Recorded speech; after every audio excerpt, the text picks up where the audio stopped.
নেতৃবৃন্দ, বিগত 17 বছর ফ্যাসিবাদ হাসিনার অত্যাচারে পিষ্ট হয়ে দেশের মানুষ একটা বিভীষিকাময় পরিস্থিতি ছিল।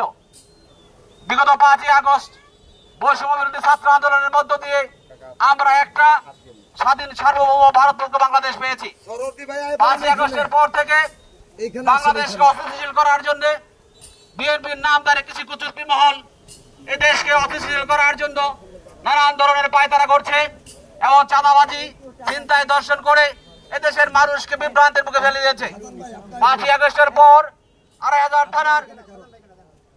থানার মানুষের আস্থার প্রতীক বাংলাদেশ জাতীয় মহিলা দল কেন্দ্রীয় কমিটির সাংগঠনিক সম্পাদক পারভিন আক্তার জীবন বাজি রেখে এদেশের মানুষকে সন্ত্রাস নৈরাজ্যের হাত থেকে রক্ষা করার জন্য অক্লান্ত পরিশ্রম করে যাচ্ছেন। বর্তমান সময় পর্যন্ত যতগুলি অন্যায় অত্যাচার হয়েছে প্রত্যেকটা অন্যায় অত্যাচারের বিরুদ্ধে রুখে দাঁড়িয়েছে পারভিন আক্তার। আমরা ইনশাল্লাহ পারভিন আক্তারের নেতৃত্বে 2,500 একত্রিত থাকবো ইনশাল্লাহ। ভবিষ্যতে যেই হোক না কেন, যত শক্তিশালী হোক না কেন, যারা 2,500-এর মাঝে সন্ত্রাস নৈরাজ্য চালাবে, চাঁদাবাজি করবে, তাদের বিরুদ্ধে আমরা পারভিন আক্তারের নেতৃত্বে রুখে দাঁড়াবো। এবং প্রশাসনকে বলতে চাই, প্রশাসনের বিরুদ্ধে অনেক অনিয়মের কারণে আজকে এনআইএ সাহেবকে বিদায় নিতে হয়েছে লজ্জার সাথে।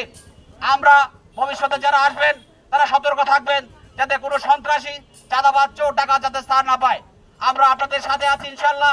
পারভিন আক্তার আপনাদেরকে জীবন বাজি রেখে শেষ মুহূর্ত আপনাদের থাকবেন।